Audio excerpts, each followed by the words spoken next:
السلام علیکم۔ مفتی منیب صاحب نے فرمایا ہے کہ میں سائنس کو اپنے جوتے کی نوک پہ مارتا ہوں۔ اگر ایسی بات ہے تو مفتی صاحب کو چاہیے کہ اپنا چشمہ اور جو گھڑی وہ پہنتے ہیں اس کو توڑ کے پھینک دیں، جس گاڑی میں وہ سفر کرتے ہیں اس کو آگ لگا دیں اور کل سے گھوڑے پہ سفر کیا کریں۔ خواتین و حضرات، یہ سوچ جو ہے سائنس کے خلاف، اس نے مسلمانوں کو وہ نقصان پہنچایا ہے کہ جس کی سزا آج ہم پوری دنیا میں پٹائی ہوتی ہے، ہمارا معاشی استحصال ہوتا ہے۔ ساری برائیوں کی جڑ جو ہے وہ علم سے دوری ہے مسلمانوں کی۔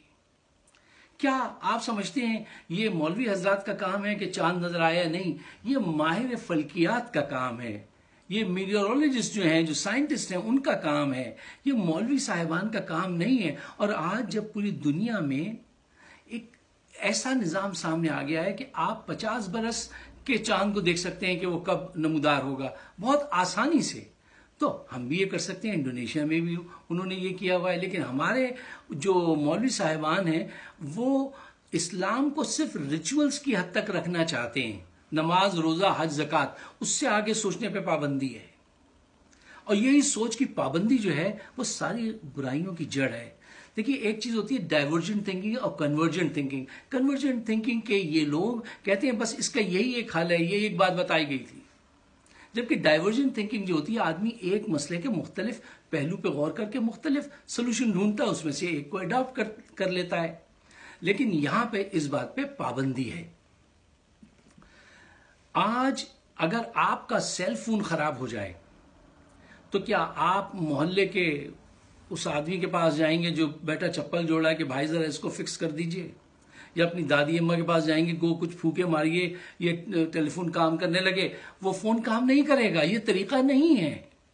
جس چیز کا جو طریقہ ہوتا ہے وہ اڈاپٹ کرنا چاہیے۔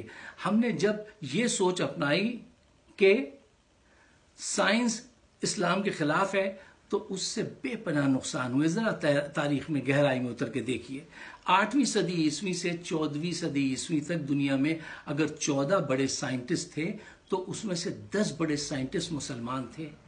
طفیل ابن کندی، ابن رشد، ابن خلدون، الزہواری، خوازمی، امام جعفر، یعقوب الکندی، بے پناہ، الرازی، مطلب ایک لمبی لسٹ ہے۔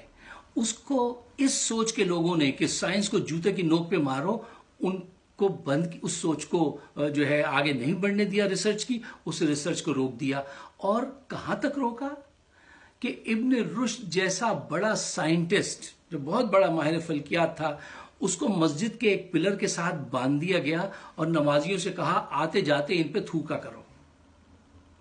یعقوب الکندی، جس کو کہتے ہیں فلسفی کا باپ، وہ اتنا بڑا آدمی تھا، اس کو عراق میں حاکم وقت نے 50 کوڑے لگوائے اور ہر کوڑے پہ عوام جو تھی وہ تالیاں بجاتی تھی۔ اور الرازی، جس نے چیچک اور خسرہ کے فرق کو ڈفرینشیٹ کیا تھا، اتنا بڑا آدمی، اس کو حاکم وقت نے کہا کہ ان کی کتاب جو ہے اس کے سر پہ اتنی مارو کہ ان کا سر ٹوٹ جائے یا کتاب پھٹ جائے۔ اتنی ان کی ٹھکائی ہوئی کہ ان کی آنکھیں جو تھی وہ نابینا ہو گئے۔ اس سے کیا حاصل ہوا؟ تحقیق رک گئی۔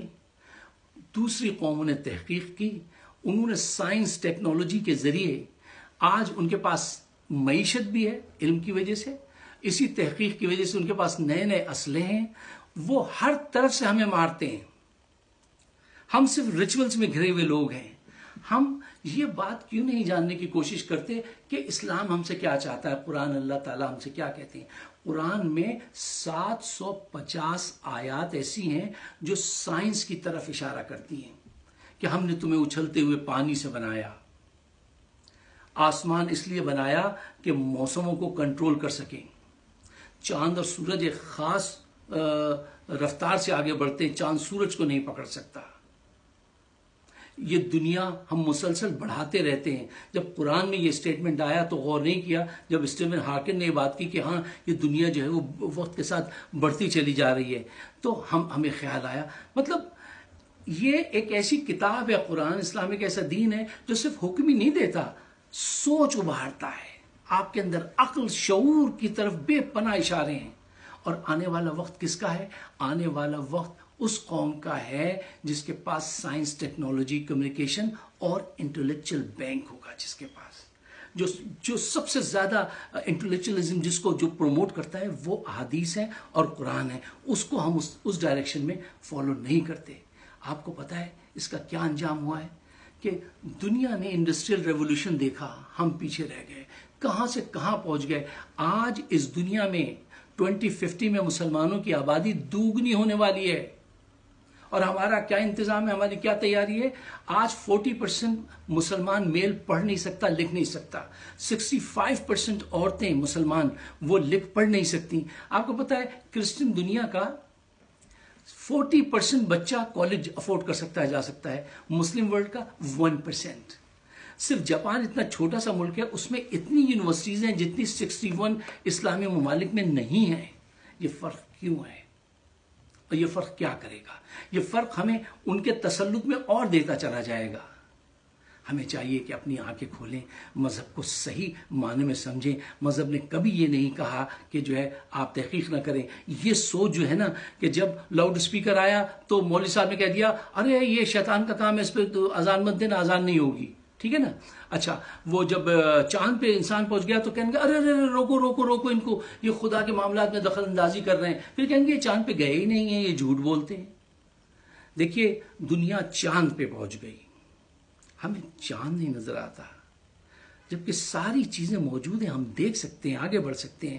ہمیں اپنے اندر وہ ہمت پیدا کرنی چاہیے کہ ہم ایسے لوگوں کو جا کے بات کریں کہ نہیں صاحب یہ بات آپ غلط کہتے ہیں. ہم آپ کا احترام کریں گے، آپ کو سلام کریں گے، آپ سے محبت کریں گے، لیکن اگر آپ ہمیں بیکورڈ پیچھے کی طرف پھینکیں گے تو وہ بات ہمیں منظور نہیں. سائنس اور ٹیکنالوجی، دیکھیے ہر علم جو ہے وہ اللہ اور اس کے رسول کے بتائے ہوئے اصولوں کی روشنی میں ہمیں پڑھنا چاہیے اور اس کو اپنانا چاہیے. اور اگر آپ دیکھ لیں تو پہلا لفظ آپ صلی اللہ علیہ وسلم نے پڑھا، پڑھو. ٹھیک ہے نا. مطلب کتنی محبت تھی آپ صلی اللہ علیہ وسلم کو علم کے ساتھ. ہمارا علم سے کیا تعلق ہے؟ ہم روز بروز کمزور ہوتے جا رہے ہیں، اور ہماری مساجد، ہمارے مولوی صاحبان کیا کر رہے ہیں؟ پیسے جمع کر رہے ہیں. جیسے 15 سینچری میں مارٹن لوتھر نے ایک رومن کیتھولک چرچ میں جا کے ان سے صاف صاف کہہ دیا تھا کہ you are selling heaven for money. تم چھوٹی جنت بیچ رہے ہو اور چھوٹی چھوٹی باتوں کے لیے پیسے مانگتے ہو. یہی آج مسجدیں کر رہی ہیں. مولوی حضرات کیا کر رہے ہیں؟ پیسے جمع کر رہے ہیں، اسلام کو بھیج رہے ہیں. کوئی تعویذ بیچ رہا ہے، کوئی نالج بیچ رہا ہے، کوئی بس اسی کاموں میں ہے. تحقیق کب ہوگی؟ اس تسلط سے ہم کب نکلیں گے؟ اس رسوائی سے جو آج پوری دنیا میں ہر طرف پٹائی ہے، ناداری ہے، غربت ہے. اس سے نکلنے کا طریقہ یہ ہے کہ جدید علوم کو اللہ بھلا کرے سر سید احمد خان کا کہ 18ویں صدی میں وہ جب انگلینڈ گئے انہوں نے دیکھا اور انہوں نے آ کے ایک نیا باب کھولا. تو آج ہم اور آپ کچھ شعور، کچھ فہم، کچھ ادراک رکھتے ہیں. اگر یہ نہ ہوتا تو حالت بہت خراب ہوتی. اب ہمارا آپ کا سب کا فرض ہے کہ ہمیں بھی ایک جرت کا اظہار کرنا چاہیے. ہم سمجھتے سب بات ہیں، اپنے مولوی سے ڈرتے ہیں کیونکہ مولوی کے پاس ایک ڈنڈا برادر فوج ہوتی ہے جو آپ کے پیچھے لگا دیتے ہیں. وہ اس سے نہیں ڈرنا چاہیے، اللہ سے ڈرنا چاہیے، اپنی نیت کو پہچاننا چاہیے اور اس کام کو اب تیز تر کرنا چاہیے. آپ سب کا بہت بہت شکریہ. آپ میری ویڈیوز یوٹیوب پر اور فیس بک پر واچ کر سکتے ہیں. Please share my channel. Thank you.